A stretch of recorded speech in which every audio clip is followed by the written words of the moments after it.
nama saya Salsabila Ceza Widya Pastika dengan NIM 811421607. Di sini saya akan menjelaskan tentang simulasi perhitungan kontrol manfaat dalam perkawinan kedua menurut KUH Perdata guna memenuhi nilai akhir hukum waris. Sebelumnya, apa sih perkawinan kedua itu?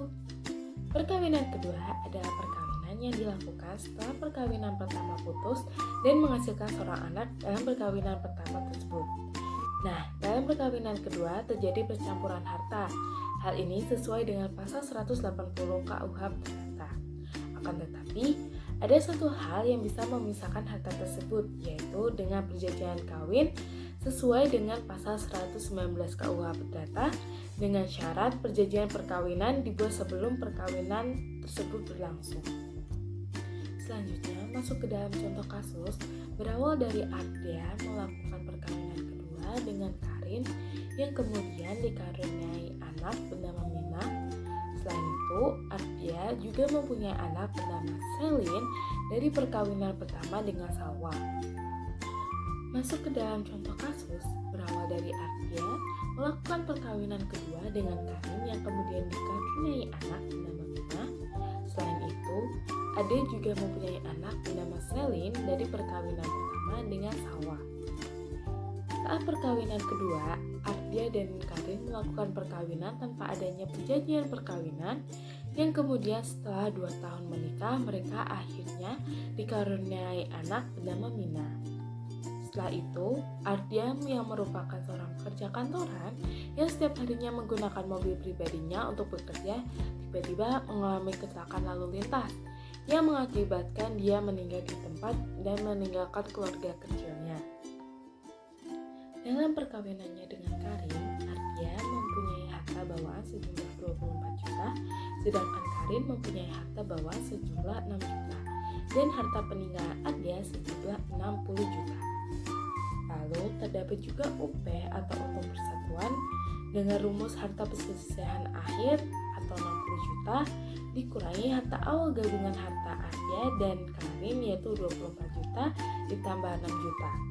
Maka untung persatuan yaitu 60 juta dikurangi 30 juta menjadi 30 juta. Dikarenakan dalam kasus ini terdapat untung persatuan, maka rugi persatuan pada kasus ini Rp0. Selain itu, dalam kasus ini juga tidak ada harta cuma-cuma seperti hibah dan lain-lain. Maka HCA dan HCK yaitu Rp0. Selanjutnya, untuk mencari tahu harta Ardia atau HA dan harta Karin atau HK, maka dapat ditentukan dengan rumus HA sama dengan HBA plus setengah untung persatuan plus HCA. Karena HCA tidak ada, maka menjadi HBA plus setengah untung persatuan atau 24 juta ditambah 15 juta sama dengan 39 juta. Lalu harta Karin yaitu HK sama dengan HBK plus setengah untung persatuan atau 6 juta ditambah 15 juta sama dengan 21 juta. Dalam pasal 128 ayat 1 KUH Perdata dinyatakan bahwa ketika suami atau istri meninggal dunia, maka harta tersebut dibagi menjadi 2. Pada kasus ini yaitu Ardia dan Karin masing-masing mendapatkan 30 juta dan dari sini kita tahu bahwa harta warisan bersih Ardia adalah 30 juta. Harta peninggalan tersebut dibagi kepada ahli waris. Dalam kasus ini yang menjadi ahli waris adalah Karin, Mina, dan Selin, yang mana mereka merupakan ahli waris golongan 1 menurut KUH Perdata. Kemudian cara untuk menentukannya yaitu dengan cara jumlah harta warisan bersih Ardia sejumlah 30 juta dibagi sepertiga untuk masing-masing golongan 1 yang pada akhirnya didapatkan 10 juta per orang. Kemudian menghitung bagian Karin yaitu sejumlah 40 juta yang berasal dari 30 juta dari harta persatuan dan 10 juta dari ahli waris golongan 1. Manfaat yang didapatkan oleh Karin yaitu bagian Karin dikurangi harta Karin atau 40 juta dikurangi 21 juta sama dengan 19 juta. Nah, sekarang kita bakalan masuk ke dalam kontrol manfaat. Sebelumnya, apa sih kontrol manfaat itu? Kontrol manfaat sendiri berarti bentuk perlindungan kepada ahli waris dari perkawinan pertama atas pembagian warisan terhadap perkawinan kedua sehingga diperoleh bagian yang adil bagi semua pihak.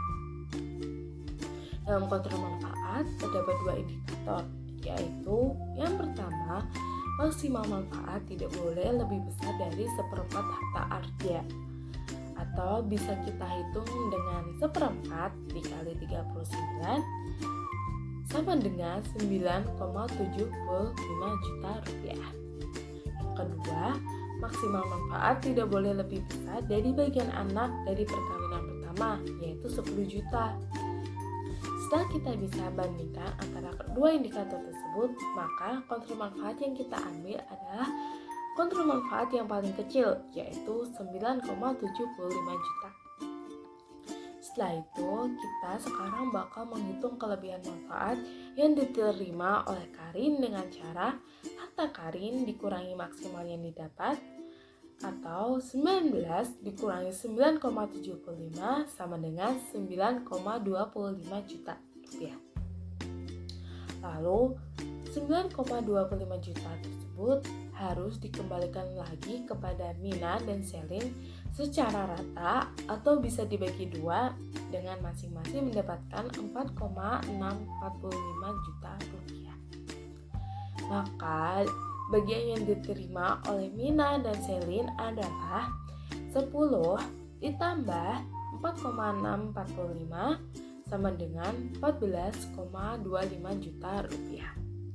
Sedangkan Karin adalah bagian Karin dikurangi kelebihan manfaat atau 40 dikurangi 9,25 sama dengan 30,75 juta rupiah. Sekian dari saya, semoga ilmunya bermanfaat. Wassalamualaikum warahmatullahi wabarakatuh.